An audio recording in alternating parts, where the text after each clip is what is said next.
I originally put up the greenhouse to start seedlings for our main garden. I was just keeping plants in there and decided to add a large water tank to act as a heat sink to help maintain the temperature in the greenhouse. And then from there, the mosquitoes started breeding in there. So somebody said, throw some fish in there to take care of the mosquitoes. So I did that, and then of course, the fish were peeing and pooing in the water, and I had to figure out some way to keep that water clean, and I just started looking around on the internet and stumbled across this whole group of people that were doing aquaponics.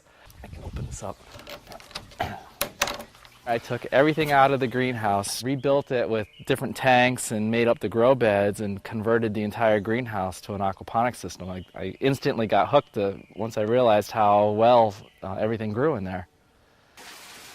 So the whole process works where this tank houses a bunch of goldfish. I don't grow any edible fish in here right now. With aquaponics, people like to grow tilapia, and they are warm water fish. They really like being above 75, 80 degrees. And here in New England, we can't keep it that warm at all. A lot of people will grow trout or perch in the colder areas. They have an automatic feeder, which they get fed a few times a day. Aquaponics is very simple. It's just, we have the fish, and they basically excrete ammonia through their gills as their waste, and that ammonia travels in the water, and from this tank it then gets pumped into these various grow beds. This particular grow bed here is filling. There's a naturally occurring bacteria that converts the ammonia into nitrites and then the nitrates, and then the nitrates are absorbed by the plants as a fertilizer. So it's a whole natural process that breaks it down. And then once the plants absorb that, there's now clean water in the system, and then from the grow beds it then drains down into this sump tank here and then gets pumped back into the fish tanks again. So it's a whole circular system, and the fish always are swimming in clean water.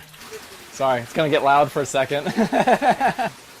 The water is just draining out of one of the grow beds, and then it gets pumped back into this fish tank that we have here.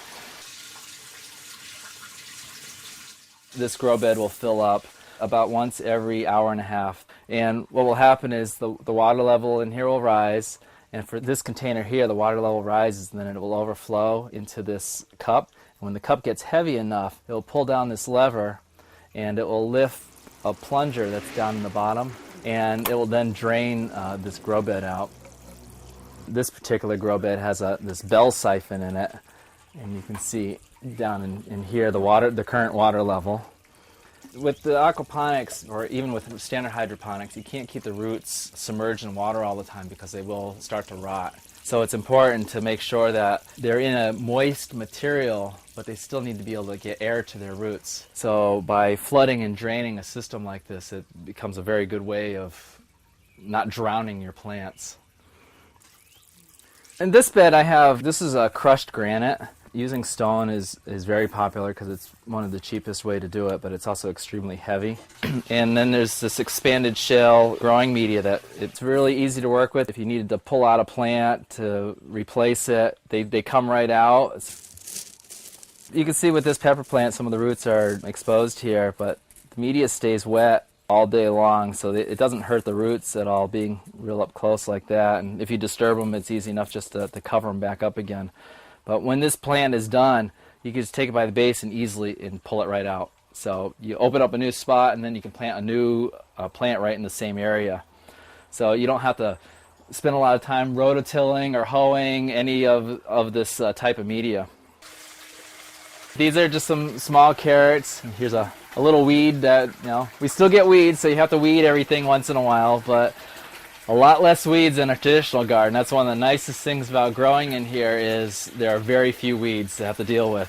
Another weed right here. You can see they come right out. The whole root and everything comes out, so it's not going to grow back again now. Easy to weed, isn't it? Very easy to weed.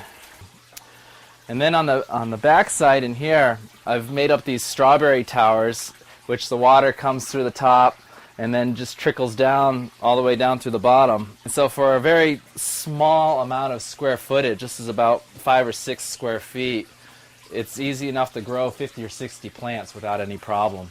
So by going vertical and just working it this way, it's a very cost-effective way if you're tight on space to grow a lot of plants. This is a hobby greenhouse that I purchased. Something like this could be placed almost in anybody's yard in an urban, suburban area. So down under here is our filthy computer that monitors all the different options that are going on. This monitors indoor temperatures, the outdoor temperature, the water temperature, the amount of light coming into the building. This greenhouse, it's fully automated. On occasion they get stuck, so I have to make them go. I'm a relatively lazy gardener, so I don't want to have to come out every day and open up my vents and feed the fish. So that's why I made up a controller unit that monitors the temperature in here. It will automatically open and close the vents. It monitors, of course, the water temperature so it can feed the fish. And then it also keeps track of all the statistics in the greenhouse here, and it publishes that information out onto the internet. So while I'm at work, I can actually log in, monitor, and see what's happening in here, and make changes to any of the settings if I need to.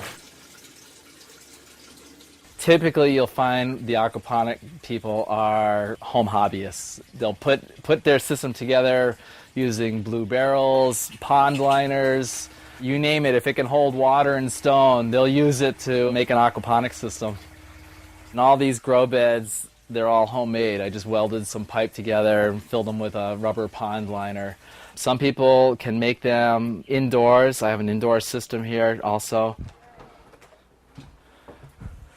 So this is just an indoor system that I came up with, and it has a traditional 50-gallon fish tank. Down underneath is the sump tank that the water drains into, and then it gets pumped back up into the upper tray, which I have some lettuce growing in and some carrots. So it basically acts as a great filtration system for a typical fish tank.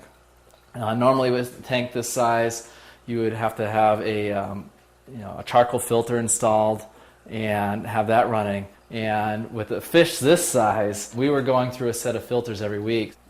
This is some lettuce that's growing and some carrots. You can grow almost any type of vegetable indoors also. I just bought some half-inch tubing. This is just a standard pond pump that I bought. I think they only cost about $15 or $20. These are just some of those big storage containers that I purchased. It holds water, and the same one with this top one, but I just took the same container and I cut it in half because I only needed around 8 inches or so for the grow bed depth. I just cut it off, and then I reattached the rim to it to clean up the edges a little bit, and then just filled it in. This is all expanded shale. You can see it stays nice and moist, so the roots never dry out. This one has the bell siphon inside, just like the ones that I have outdoors. See, I told you she'd be Yep, right there here. she is. See the fish. Want to see the fish? Look at that fish. Is that the biggest fish you've ever seen? You can see the water doesn't stay 100% clear. She definitely produces a lot of waste. Mm-hmm. But this is a pretty good example of a small system that anybody could grow. If you're in the city and want to have one in your apartment, just set up a shelf. And if you don't want to do artificial lighting, if you can set the thing up by a window, the plants will grow perfectly fine. This has a whole bunch of aphids on it, so you sort of squish them off, and that's probably the most of the maintenance is a little bit of bug control. You can't use any type of insecticides, and especially the chemical insecticides, because if that gets into the water, it will definitely harm your fish. Everything in here is organically grown. There's no outside chemicals introduced into the system at all. It's basically fish food and the fish wastewater that's feeding the plants. With all the E. coli outbreaks, a lot of people are like, oh, you have fish waste that's going into your plants. Well, fish are cold-blooded, so E. coli doesn't come from cold-blooded animals like a cow or any type of manure. So the whole system is really clean. You could drink this water. I probably wouldn't do it myself, but it's very, very clean water. I think a lot of people just don't realize how things are grown on farms. If they've seen huge lettuce factories where they just flood the fields with cow manure to fertilize them, they just don't realize how much animal waste or chemical nutrients, which is a petroleum product with a lot of them, are spread on the food. A lot of times I'll bring cucumbers into work and people get all excited to see them, and they ask, did you grow them in your system in that fish poop? And I was like, yeah, I did, but they're nice and clean and they aren't going to kill you.